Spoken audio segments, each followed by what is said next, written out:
Hello friends, welcome back to this channel. लक्ष्य तक आपके साथ। कैसे हैं आप सभी? उम्मीद है बेहतर होंगे। गाइज, आज के सेशन में हम लोग हट करके टॉपिक स्टार्ट करने वाले हैं। हिस्ट्री का टॉपिक है जिसका क्या नाम है कि मुग़ल साम्राज्य का जब पतन होता है और कुछ स्वायत्त राज्य के उदय होते हैं। इन शॉर्ट कह सकते हैं उत्तरकालीन जो मुग़ल सम्राट आते हैं उन्हीं के बारे में आज हम लोग पढ़ने वाले हैं। तो चलिए सेशन को स्टार्ट करते हैं। सेशन को स्टार्ट करने से पहले जिसने अभी तक टेलीग्राम चैनल ज्वाइन नहीं किया है जा करके ज्वाइन कर लीजिए। वहाँ पर आपको डेली बेस पर कुछ क्वेश्चंस की प्रैक्टिस कराई जाती है। करंट हो गया, हिस्ट्री, जियोग्राफी, जो भी है सब वहाँ पर किया जाता है। बाकी और भी आपको मटेरियल वहाँ शेयर कर दिए जाते हैं आपके लिए, तो जा करके ज्वाइन कर लीजिए। हमारे कई चैनल्स हैं तो आप अपने अकॉर्डिंग अपने सुविधा अनुसार जा करके ज्वाइन कर सकते हैं। लिंक आपको डिस्क्रिप्शन बॉक्स में मिल जाएगी। और जिसे हमसे इंस्टाग्राम पर जुड़ना वो भी जुड़ सकता है, उसका भी लिंक आपको इसमें मिल जाएगा डिस्क्रिप्शन बॉक्स में। तो चलिए सेशन को स्टार्ट करते हैं। सेशन को स्टार्ट करने से पहले जो हमारी मोटिवेशन लाइन होती थी हमेशा हम लोग डिस्कस करते थे, तो चलिए आज भी देख लेते हैं कि आज क्या है ऐसी लाइन जो हमारे काम आ सकती है। हम समझते कम और समझाते ज़्यादा है। हमारा क्या काम है? सभी का, एक लोग का नहीं, सभी व्यक्तियों का यही काम है कि हम चीज़ों को समझते कम है लेकिन समझाना होगा तो आगे बहुत कूदते हैं।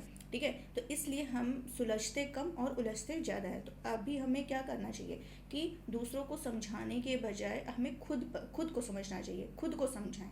ठीक है, पहले हम खुद को उसमें अपने रूटीन में ले आएँ, खुद को समझाएं, खुद पर लागू करें, अप्लाई करें, तब दूसरों को वो चीज़ बताएं। हमारा क्या काम? दूसरों को बहुत सीख देते हैं, खुद को नहीं देते हैं, खुद पर अप्लाई नहीं करते। तो हमारा पहला काम होना चाहिए खुद पर अप्लाई करें, उसके बाद दूसरों को समझाएं। चलिए सेशन को स्टार्ट करते हैं और अच्छे से समझिएगा, क्योंकि इसमें क्या है ना, यहाँ से आपके एग्ज़ाम में क्वेश्चन पूछता है और कई क्वेश्चन पूछता है, क्योंकि आपका जो आधुनिक इतिहास है यहीं से स्टार्ट हो जाता है। तो चलिए सेशन को स्टार्ट करते हैं और देख लेते हैं क्या पढ़ना है हम लोगों को। पहले कोई कलर डिसाइड करते हैं अच्छा सा, फिर हम लोग डिस्कस करते हैं।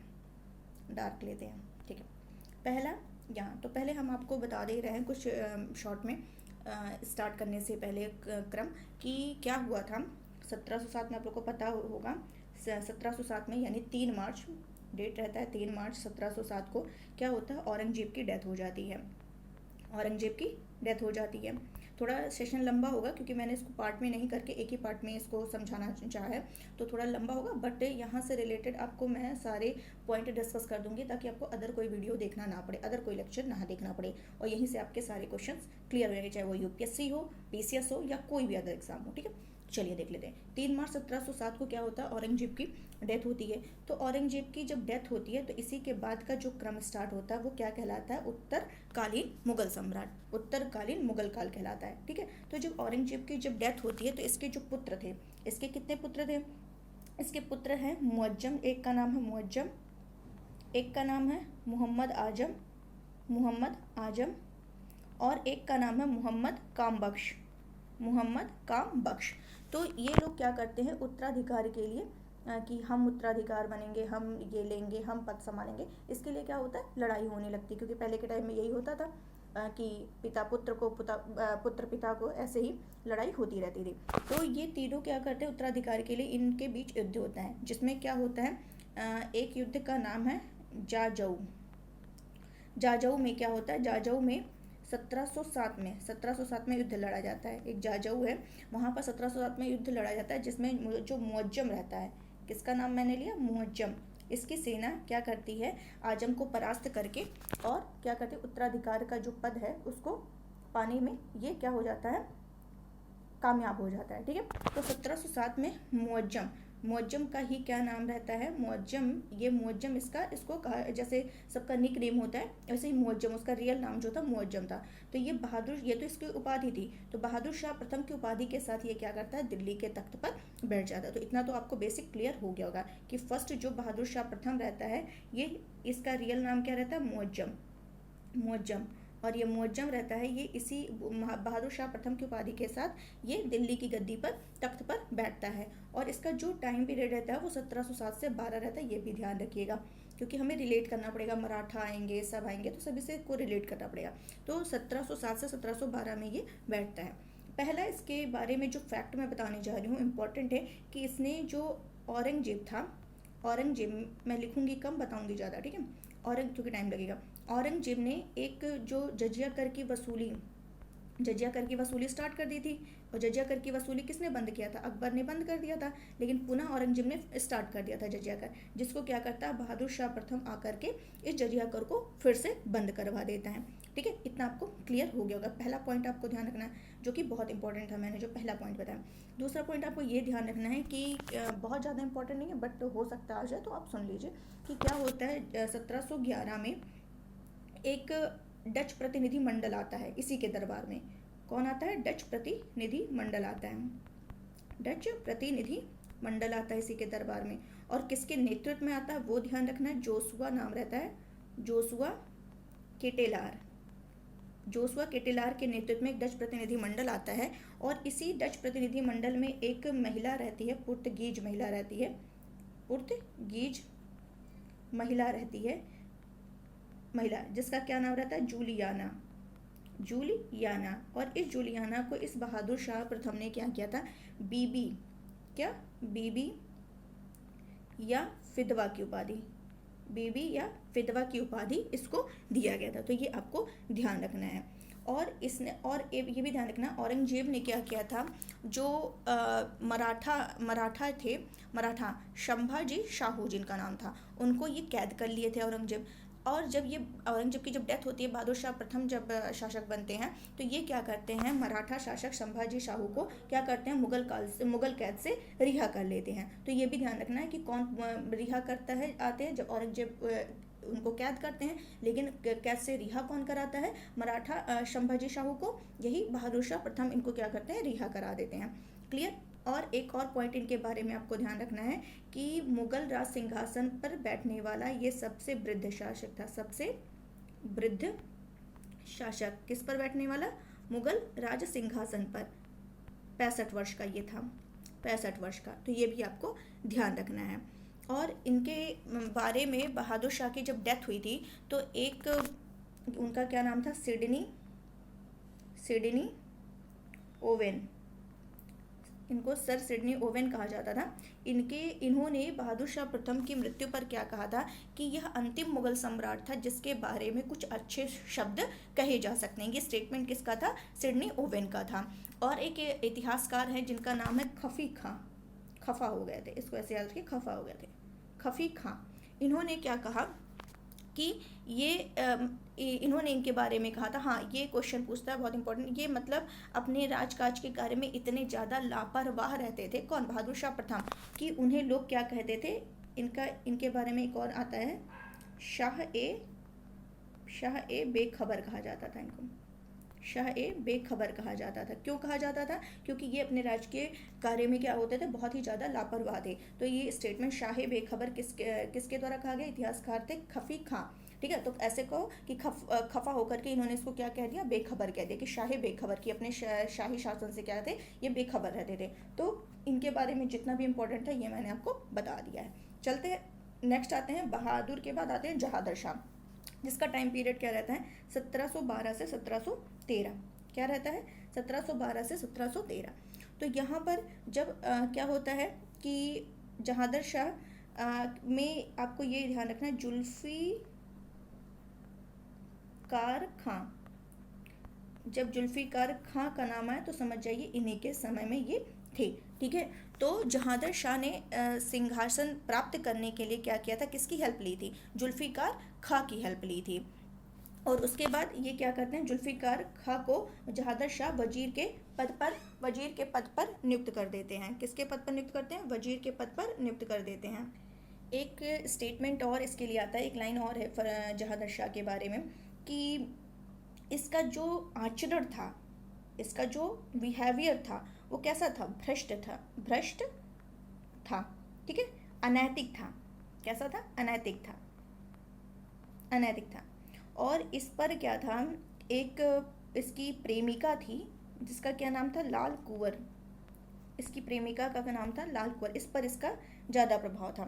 ठीक है, तो ये भी आपको ध्यान रखना है कि लाल कुंवर का प्रभाव, जो इसकी प्रेमिका थी, किसके नाम के आगे आता है? जहादर शाह के साथ आता है। तो ये आपको ध्यान रखना। और एक इम्पॉर्टेंट लाइन जहादर शाह के लिए, कि जो आमेर के राजा थे, कहाँ के राजा? आमेर के राजा क्या नाम था उनका?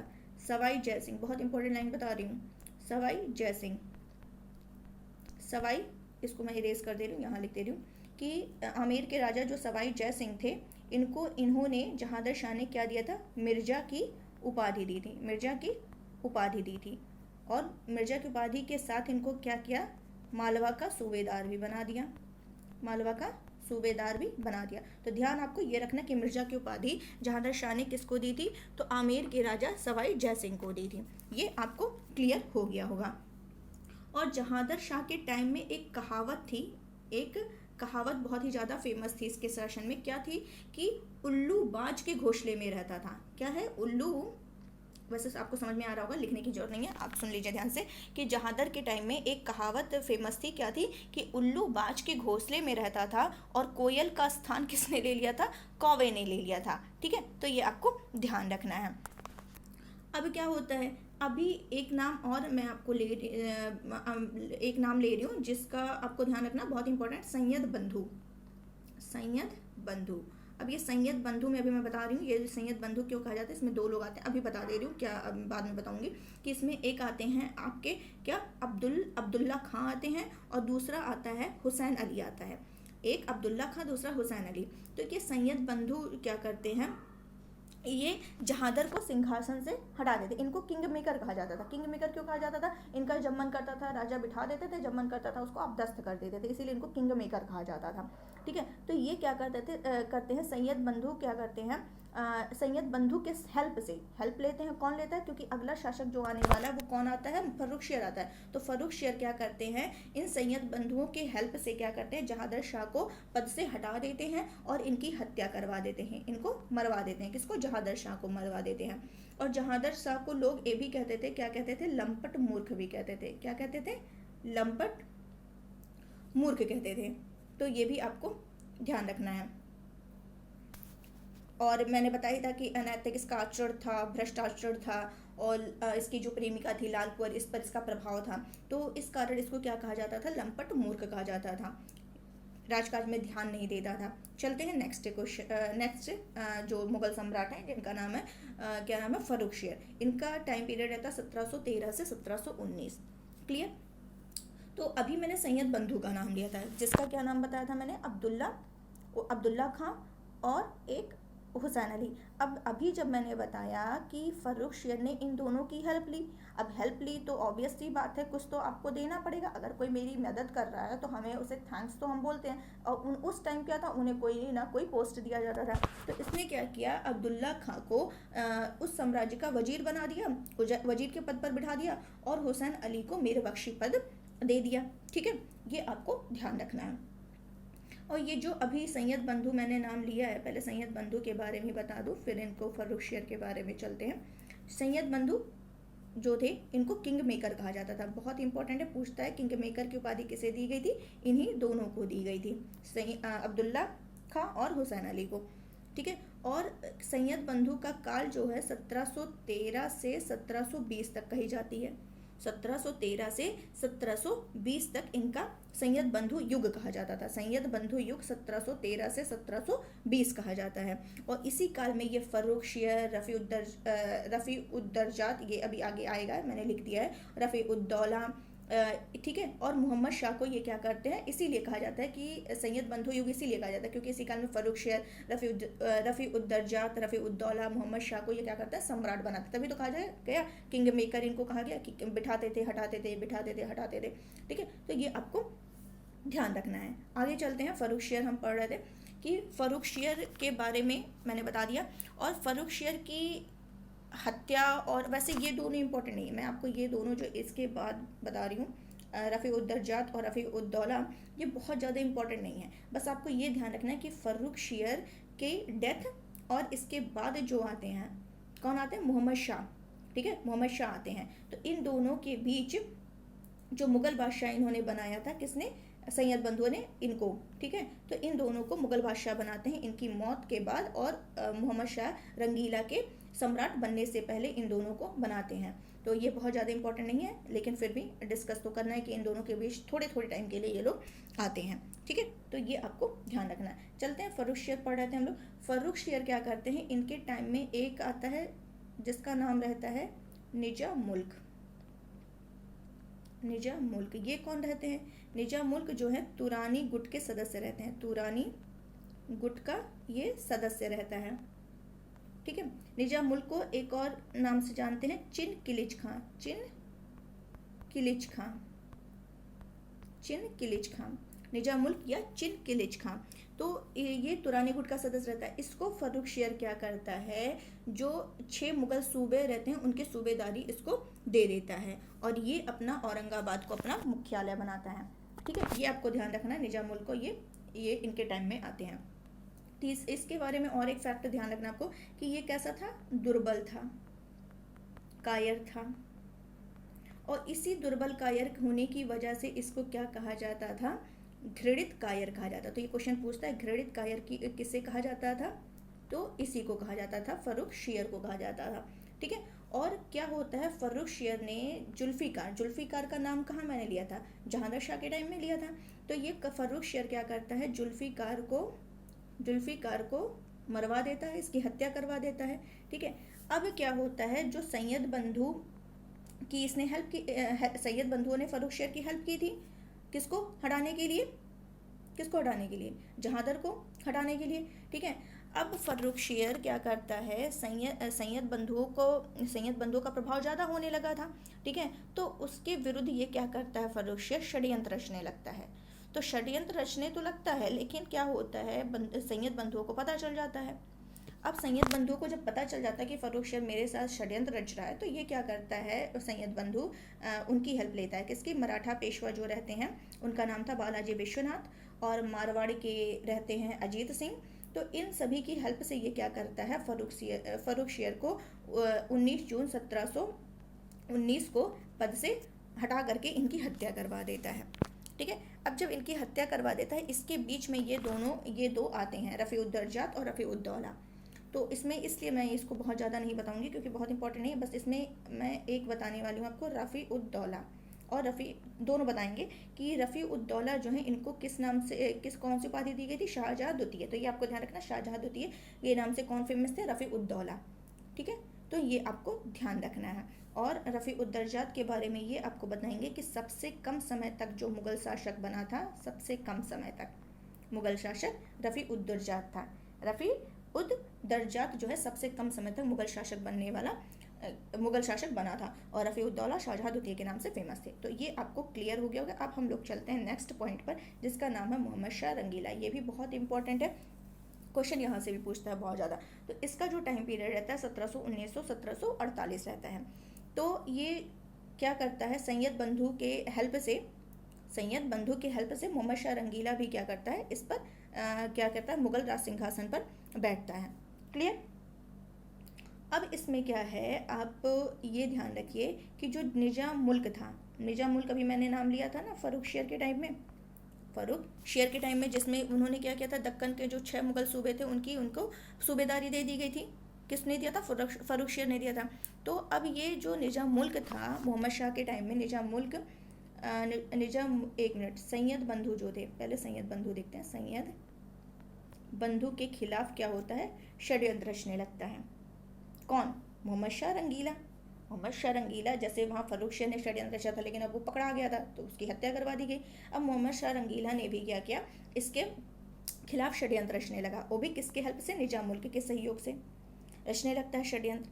और उसके बाद क्या करता है, ये कामयाब हो जाता है षड्यंत्र रचने में, और सैयद बंधु की यहीं पर हत्या करा दी जाती है। यहीं पर मैंने क्या कहा था कि 1713 से 1720 तक सैयद बंधु युग कहा जाता है, क्योंकि उस टाइम इन्होंने फर्रुखशियर, रफ़ी-उद-दर्जात, उद-दौला, मोहम्मद शाह को सम्राट बनाया। अब ये सम्राट तो बनाया, लेकिन अब क्या किया, इसने षड्यंत्र रच करके इनकी हत्या करवा देता है। कौन, मोहम्मद शाह रंगीला। अब क्या होता है, एक मिनट गाइस, देख लो रन कर रहा, यस ठीक है। अब क्या होता है, क्या बताया मैंने कि ये हत्या करवा देता है, और ये अब हेल्प लिया किसका, चिनकिलिच खां, यानी निजाम मुल्क कहें या चिनकिलिच खां। अगर मैं निजाम मुल्क कहती हूँ तो आप ध्यान रखिएगा, चिनकिलिच भी इन्हीं को कहा जाता था, उपाधि दी गई थी। ठीक है, तो ये आपको ध्यान रखना है। तो मोहम्मद शाह ने क्या किया, अब इनकी हेल्प की, तो अब इनको भी थोड़ा सम्मान तो देना था। तो चिनकिलिच को क्या करता है, वजीर के पद पर ये इसको नियुक्त कर देता है। कौन, चिनकिलिच खां को, यानी चिनकिलिच खां को, यानी निजाम मुल्क को वजीर के पद पर नियुक्त कर देता है। लेकिन निजाम मुल्क जो था, इसका जो स्वभाव था, जो नेचर था, वो कैसा था, शंकालु था, शंका करने वाला था, हमेशा संदेह करता था। ठीक है, तो इसका जो स्वभाव था वो कैसा था, शंकालु था। तो जिससे निरंतर क्या होता था, इन दोनों में झगड़े वगड़े होते रहते थे, षड्यंत्र होते रहते थे। तो इससे ये क्या करता है, वजीर का पद छोड़ करके ये क्या करता है, दक्कन वापस चला आता है। और दक्कन वापस आकर के ये क्या करता है, 1724 में हैदराबाद राज्य की स्थापना करता है। 1724 में ये हैदराबाद राज्य की स्थापना करता है। कहाँ पर, दक्कन में। दक्कन में 1724 में क्या करता है, स्वतंत्र हैदराबाद की स्थापना करता है, हैदराबाद राज्य की स्थापना करता है। और फिर क्या करता है, अब इसके हैदराबाद राज्य की स्थापना को देखते हुए जो मोहम्मद शाह रंगीला रहते हैं वो क्या करते हैं, इसकी स्वतंत्रता को मान्यता दे देते हैं। और मान्यता देते हुए उसको, चिनकिलिच खां को किसकी उपाधि देते हैं, आसफ जहाँ की उपाधि देते हैं। आसफ जहाँ की उपाधि किसको देते हैं, इसी चिनकिलिच खां को, या फिर निजाम मुल्क कह सकते हैं, उसी को उपाधि कौन देता, मोहम्मद शाह रंगीला देता। तो ध्यान रखिएगा, इंपॉर्टेंट है। और इसी मोहम्मद शाह रंगीला के टाइम में ही कई नवाबों ने क्या किया था, कई लोगों ने स्वतंत्र सत्ता की स्थापना की थी। जैसे कि अगर नाम लूँ तो बंगाल की किसने की थी, मुर्शीद कुली खां ने की थी। अवध की सादत खां ने की थी। हैदराबाद की तो निजाम मुल्क अभी जस्ट मैंने बताया। भरतपुर और मथुरा की बदन सिंह ने की थी। और अगर बात करें गंगा और यमुना के दोआब में तो कटेहर रुहेल के नेतृत्व में और फर्रुखाबाद के बंगश नवाब ने अपनी स्वतंत्र सत्ता की स्थापना कर ली। तो ये सारे आपको ध्यान रखना कि मोहम्मद शाह के टाइम में ही बंगाल, फिर से बता दे रही हूँ, मुर्शीद कुली खां ने बंगाल में, अवध सादत खां, हैदराबाद की निजाम मुल्क ने, और भरतपुर तथा मथुरा की बदन सिंह ने, और गंगा यमुना दोआब में कटेहर रुहेल के नेतृत्व में ये हुआ था।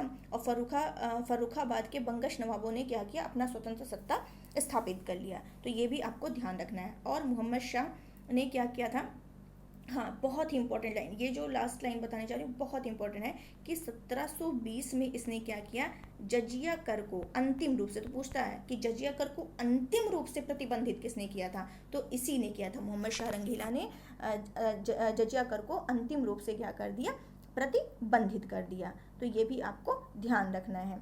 क्लियर हो गया होगा। और इसको, इसके स्वभाव के कारण रंगीला की उपाधि दी गई थी। मोहम्मद शाह को किसकी उपाधि दी गई थी, तो ये भी क्वेश्चन पूछता है, रंगीला किसके लिए आया हुआ, तो मोहम्मद शाह प्रथम के लिए आया है।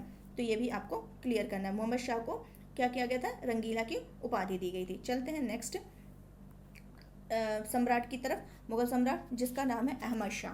अहमद शाह, हाँ ये भी ध्यान रखना, रुक जाइए अभी रुक जाइए, अभी नहीं, मोहम्मद शाह का अभी कुछ और पॉइंट है जो मैं आपको बता दूं, कि इसी मोहम्मद शाह के बहुत इंपॉर्टेंट जो मैं मिस कर रही थी, चलिए देख लेते हैं। मोहम्मद शाह के टाइम में नादिर शाह का पहला आक्रमण जो हुआ था मोहम्मद शाह रंगीला के टाइम में ही हुआ था। कब हुआ था, 1738 से 39 के बीच में हुआ था। तो 1739 में क्या होता है, एक युद्ध होता है, करनाल का युद्ध। करनाल के युद्ध में मुगल सेना हार जाती है और निजाम मुल्क ने क्या किया, 50 लाख हर जाने के रूप में नादिर शाह को दे करके वापस जाने के लिए सहमत कर लेता है। क्लियर, ये आपको ध्यान रखना है। और ये जो अवध का नवाब रहता है सादत खां, इसने क्या किया, नादिर शाह को बुलाया और सलाह दी कि भैया तुम क्या करो, जाओ मोहम्मद शाह रंगीला को और जो हैदराबाद के निजाम थे उनको क्या करो, बंदी बना लो, और वहाँ पर दिल्ली में बहुत सारी संपत्ति रखी है, जा करके उसको तुम ले लो। किसने कहा, अवध के नवाब सादत खां ने नादिर शाह को कहा। अब नादिर शाह लालची तो था ही, वो क्या किया, चला गया और वहाँ पे करीब दिल्ली में ये 57 डेज़ रहता है, बहुत लूटपाट करता है, कई लोगों को मार डालता, 20,000 लगभग लोगों को ये मार देता है।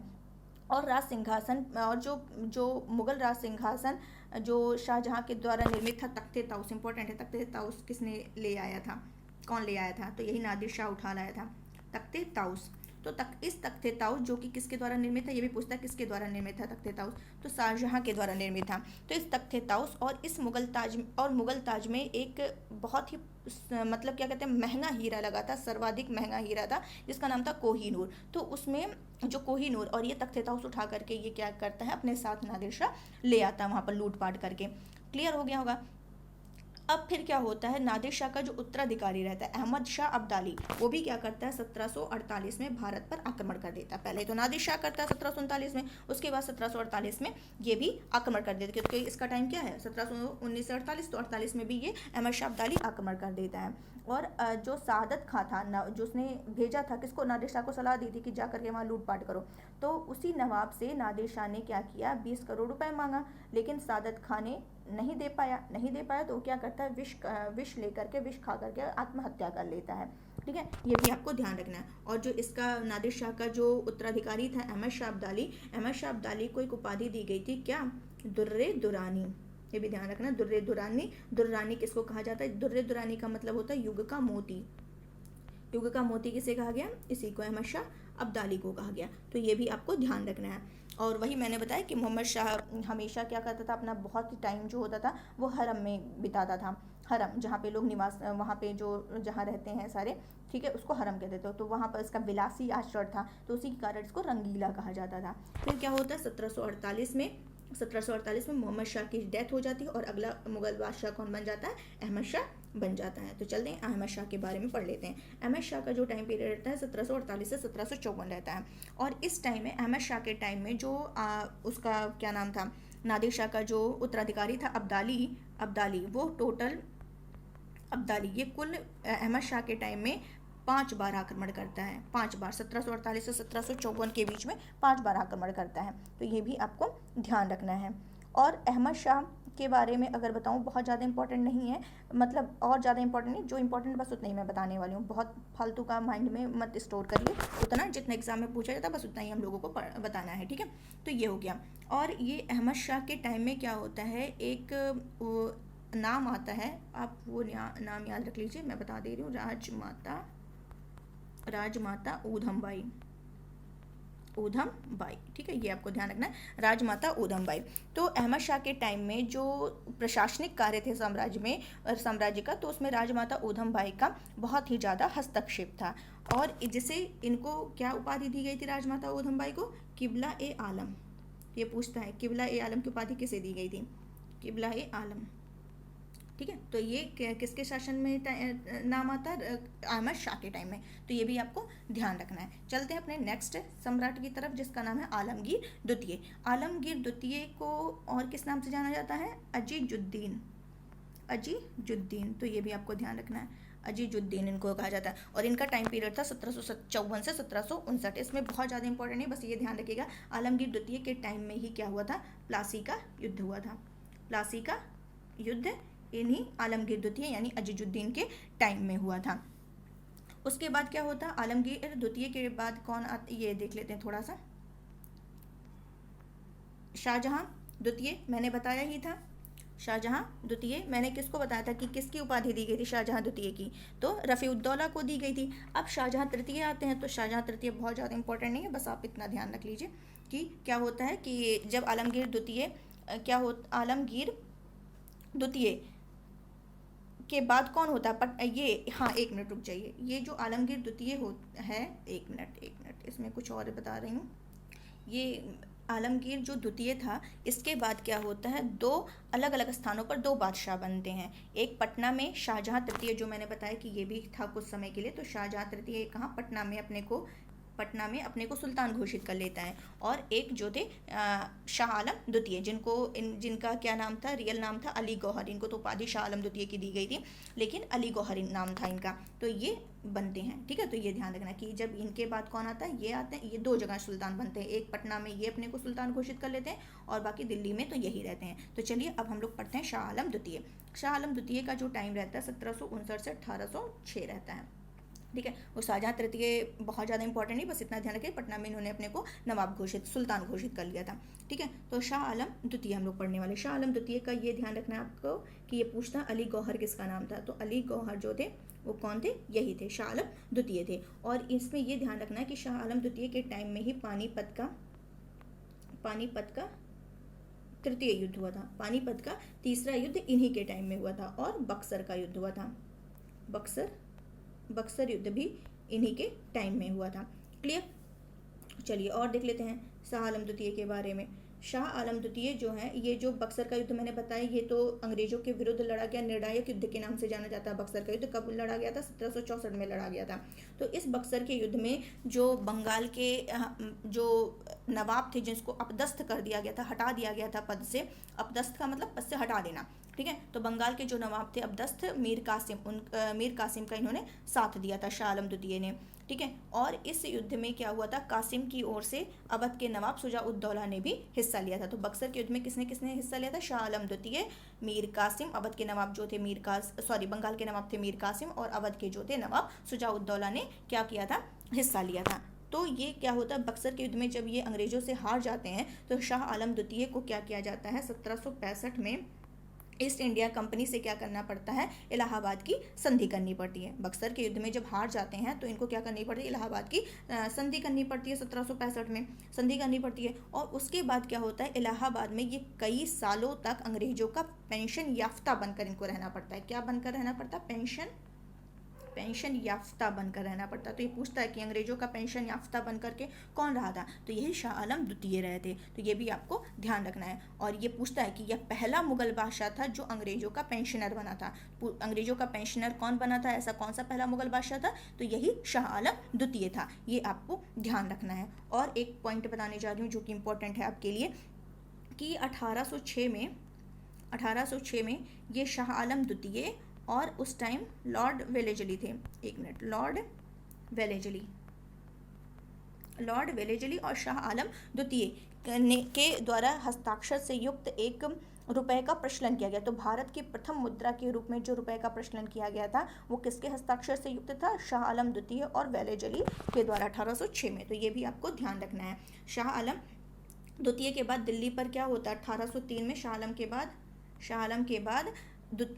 द्वितीय के बाद क्या होता है? दिल्ली पर अंग्रेजों का 1803 में अधिकार हो जाता है। और शाह आलम द्वितीय की जब डेथ हो जाती है तो इसका जो पुत्र रहता है अकबर द्वितीय, ये क्या होता है? मुगल बादशाह बनता है। और इसका टाइम क्या रहता है? 1806 से 1837 तक चलता है। तो ये भी देख लेते हैं। तो ये क्वेश्चन पूछता है अकबर द्वितीय का, इंपॉर्टेंट लाइन है कि अंग्रेजों के संरक्षण में बनने वाला पहला मुगल बादशाह कौन था? क्योंकि अभी मैंने बताया कि शाह आलम के टाइम में ही दिल्ली पर अंग्रेजों का अधिकार हो जाता है। तो ऑब्वियसली बात है, क्वेश्चन बनना स्वाभाविक ही है कि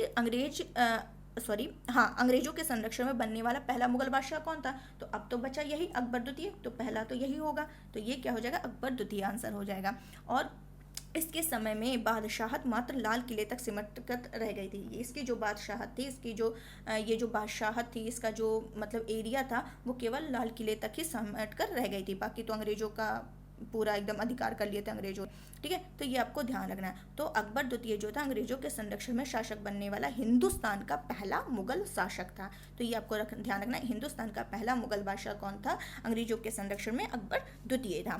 और अकबर द्वितीय ने एक और इसके बारे में बता रही हूँ आपको कि हिंदू मुस्लिम